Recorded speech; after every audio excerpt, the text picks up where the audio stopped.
నమస్తే, welcome to our channel. నేను సిరి. ఢిల్లీ పీఠం పైన అయితే ఇద్దరు వ్యక్తులు సీక్రెట్ మంతనాలు అయితే జరిపారు. మరి అది మోదీ గారిని దింపడానికా లేకపోతే ఇంకేదైనా దానికోసమా? సో ఈ అంశాన్ని మనకి వివరించడానికి మనతో పాటు ఉన్నారు ప్రముఖ senior journalist, political analyst CS Rao garu. నమస్కారం సార్. నమస్తే సార్, ఇప్పుడు చూస్తుంటే ఢిల్లీ పీఠం గురించి అయితే ఆ ఇద్దరు వ్యక్తులే కాకుండా చాలా మందిలో కూడా కొన్ని చర్చలు జరుగుతున్నాయి. వాళ్ళిద్దరు అయితే సీక్రెట్ గా అయితే ఒక భేటీ అయితే వాళ్ళు రహస్య మంత్రాలు లాగానే జరిపారు. అంటే ఇది ఇప్పుడు వాళ్ళు మోడీని పక్కన పెట్టడానికా లేకపోతే ఇంకేదన్నా చేయడానికి అంటారు? దీని మీద బీజేపీ వాళ్ళు ఆరాధిస్తున్నారు. బీజేపీలో కూడా అంతర్గతంగా చర్చ జరుగుతుంది. అసలు ఏం జరుగుతుంది?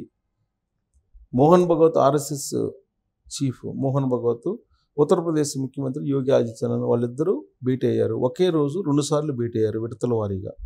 Hours 2 hours first, next 2 hours, 2 అంటే 4 అవర్స్, ఒకే రోజులో 4 అవర్స్ వాళ్ళు భేటీ అయ్యారంటే ఖచ్చితంగా ఏదో ఒక మేజర్ డెసిషన్ అయితే ఉండబోతుంది అనేది ప్రాథమికంగా అనుమానించడానికి అవకాశం ఉంది. ఎందుకంటే మోహన్ భగవత్ అనే అతను ఆర్ఎస్ఎస్కి చీఫ్, ఆయన చిన్న వ్యక్తి కాదు. తర్వాత యోగి ఆదిత్యనాథ్ ఉత్తరప్రదేశ్కి సంబంధించినట్టు ముఖ్యమంత్రి, కాబోయేటువంటి ప్రధానమంత్రి అంటూ గత 5 సంవత్సరాల నుంచి ఆయన పేరు వినిపిస్తుంది. సో వీళ్ళిద్దరూ కలిసి మాట్లాడారు అని అంటే ఏదో జరగబోతుంది అనేది ఖచ్చితంగా భావించడానికి అవకాశం ఉంటుంది. ఈ భేటీకి ముందు 2 డేస్ ముందు మోహన్ భగవత్ అలాగే ఆర్ఎస్ఎస్ ఆర్గనైజింగ్ సెక్రటరీ చేసినటువంటి కామెంట్స్ని కనుక మనం ఒకసారి గుర్తు చేసుకుంటే, అహంకారం ఉన్నటువంటి వాళ్ళు ప్రజాసేవకు పనికిరారు, ప్రజాసేవ చేయాలి అనుకునేటువంటి వాళ్ళకి అహంకారం ఉండకూడదు అనేటువంటి కామెంట్లు చేశారు.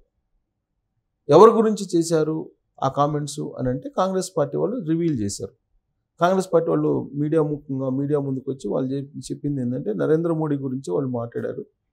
నరేంద్ర మోడీ అహంభావి, అహంకారంతో ఆయన పరిపాలన సాగిస్తున్నాడు, ఏకపక్షంగా వ్యవహరిస్తున్నాడు, ప్రజాసేవ ముసుగులో ఆయన అహంకారాన్ని వ్యక్తం చేస్తున్నాడు, ప్లస్ మత విద్వేషాలను రెచ్చగొడుతున్నాడు. మత విద్వేషాలను రెచ్చగొట్టమని ఆర్ఎస్ఎస్ ఎప్పుడు చెప్పదు అనేటువంటి విషయాన్ని మోహన్ భగవత్ చెప్పాడు. ఈ వ్యాఖ్యలు నరేంద్ర మోడీ గురించే మోహన్ భగవత్ అలాగే ఆర్ఎస్ఎస్ ఆర్గనైజింగ్ సెక్రటరీ చేశారు అనేది కాంగ్రెస్ పార్టీ వాళ్ళు గ్రహించి వాళ్ళు కూడా ముందుకొచ్చి మీడియా ముందుకొచ్చి మోహన్ భగవత్నే టార్గెట్ చేశారు. ఏం టార్గెట్ చేశారు?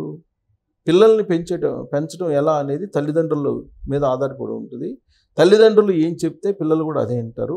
కాబట్టి మీ ఆర్ఎస్ఎస్ నుంచి వచ్చాడే కదా నరేంద్ర మోడీ, కాబట్టి మీ నరేంద్ర మోడీ ఆ విధంగా ఉన్నాడంటే మీ ఆర్ఎస్ఎస్ భావజాలం, మీ ఆర్ఎస్ఎస్ చేసేటువంటి కార్యక్రమాలు కూడా అలానే ఉంటాయని చెప్పి భావించాలి. మేము అహంభావుల్ని మీరు తయారు చేస్తున్నారు అనేటువంటి ఎదురుదాడిని మోహన్ భగవత్ మీద చేశారు కాంగ్రెస్ పార్టీ వాళ్ళు. దాదాపు 2 డేస్ నడిచింది. అది పరస్పరం ఆరోపణలు ప్రత్యారోపణలు నడిచిన తర్వాత ఈ భేటీ నడిచింది. మోహన్ భగవత్కి యోగి ఆదిత్యనాథ్కి మధ్య ఈ భేటీ నడిచింది. ఈ భేటీలో సీరియస్ అంశాలు ఏమైనా ఉన్నాయంటే ఖచ్చితంగా వాళ్ళిద్దరి మధ్య సీరియస్ అంశాలు ఉంటాయి. కానీ ఇప్పటివరకు బయట రాలా. కారణం ఏంటంటే మోహన్ భగవత్ అన్నా చెప్పాలి, లేదా యోగి ఆదిత్యనాథ్ అన్నా చెప్పాలి. వీళ్ళిద్దరు అయితే చెప్పరు బయటికి, సీక్రెట్ కాబట్టి. సరే, వాళ్ళు ఊహించుకుంటే వాళ్ళిద్దరి మధ్య ఏమి అంశాలు చర్చకు వచ్చి ఉండవచ్చు అనే దాని మీద మనం ఒకసారి జస్ట్ మనం అంచనా వేసుకుంటే కనుక ఉత్తరప్రదేశ్లో 80 ఎంపీ స్థానాలు ఉండి గతంలో కంటే కూడా ఈసారి సగం కూడా రాల. ఉత్తరప్రదేశ్లో ఎంపీలు గెలుచుకోలేకపోయారు. ఉత్తరప్రదేశ్లో ఎంపీలు లేకపోవడంతో ఇప్పుడు మైనారిటీ ప్రభుత్వాన్ని నడపాల్సి వస్తుంది బీజేపీ. సో ఉత్తరప్రదేశ్లో ఓటమికి గల కారణాలు ఏంటి అనే దాని మీద పోస్ట్ మార్టం చేయడానికి వాళ్ళు భేటీలో మాట్లాడుకున్నారా అనేది ఒకటి. ఇప్పుడు ఈ ఏపీలో ఇప్పుడు ఎంపీ ఎలక్షన్ సందర్భంగా, లోక్సభ ఎన్నికల సందర్భంగా జరిగినటువంటి ఎన్నికల్లో వచ్చినటువంటి ఓట్లు అలాగే సీట్లు, వీటిని బేరీజ్ వేసుకుంటే కనుక రాబోయేటువంటి మళ్ళీ అసెంబ్లీ ఎన్నికల్లో మళ్ళీ బీజేపీ అధికారంలోకి వచ్చేటువంటి అవకాశం ఉంది. ఉత్తరప్రదేశ్లో మళ్ళీ అధికారంలోకి ఉత్తరప్రదేశ్లో రావాలంటే ఏం చేయాలి అనే దాని మీద కూడా వాళ్ళు చర్చించుకొని ఉంటారు. ఖచ్చితంగా రాజకీయపరమైన అంశాలే చర్చించుకొని ఉంటారు.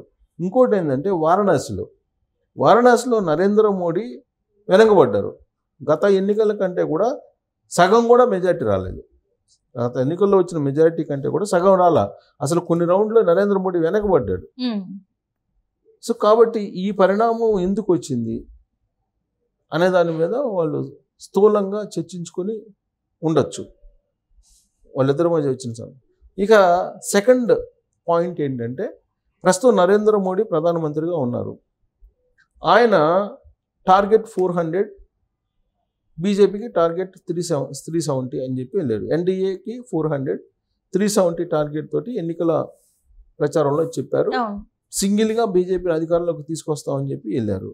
కానీ మోడీ ప్రభుత్వాన్ని ప్రజలు ఆదరించలేదు అని చెప్పి చెప్పడానికి కారణం బీజేపీ 240 స్థానాలకి పరిమితం కావడం, ప్లస్ ఇండియా కూటమి 233 స్థానాలను గెలుచుకుంది.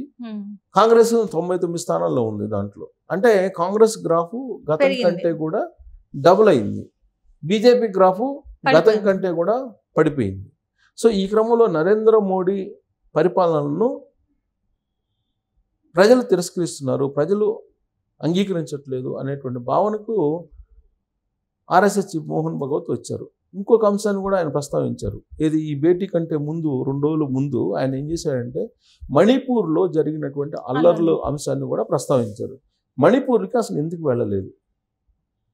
మణిపూర్లో అంత అల్లర్లు జరుగుతుంటే, అంత ప్రాణ నష్టం జరుగుతుంటే మీరు ఎందుకు వెళ్ళలేకపోయారు? అటువైపు ఎందుకు చూడలేకపోయారు?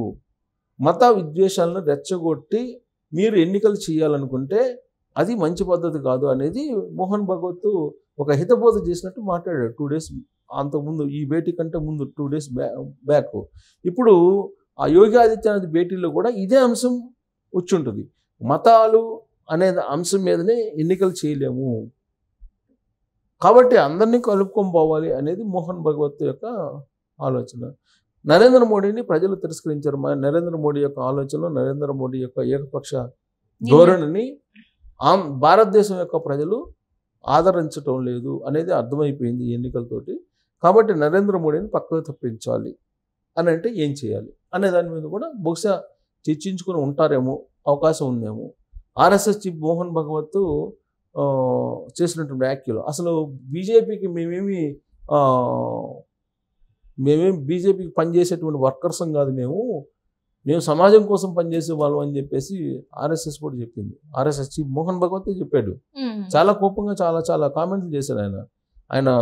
మేము బీజేపీకి ఎన్నికలు వచ్చినప్పుడు పనిచేయడానికి కాదు మేము ఉండేది అనేటువంటి విషయాన్ని కూడా చెప్పాడు. అంటే ఆయన మాటల్లో ఆంతర్యం ఏంటంటే, నరేంద్ర మోడీని ప్రధానమంత్రిగా దించేయాలనేటువంటి ఆలోచన కనిపిస్తుంది, క్లియర్గా కనిపిస్తుంది ఆయన మాటల్లో. బహుశా దాని గురించి ఏమన్నా చర్చించారా? నెక్స్ట్కి యోగి ఆదిత్యనాథ్ని తయారు చేసిన క్రమంలో వాళ్ళిద్దరి మధ్య చర్చ జరిగిందా? ఎలా చేయాలి అనే దాని మీద చర్చ జరిగిందా? యాక్చువల్గా బీజేపీ మ్యాండేటరీ ప్రకారం అయితే కనుక 75 సంవత్సరాల కంటే వచ్చే సంవత్సరం ఆయన దిగిపోవాలి నరేంద్ర మోడీ. లేదు అలా దిగిపోలేదు అని అంటే ఏం చేయాలి అనే దాని మీద కూడా వాళ్ళు ముందస్తుగా ఒక ప్లాన్ చేసి ఉంటారేమో అనేటువంటి ఒక టాక్ నడుస్తుంది.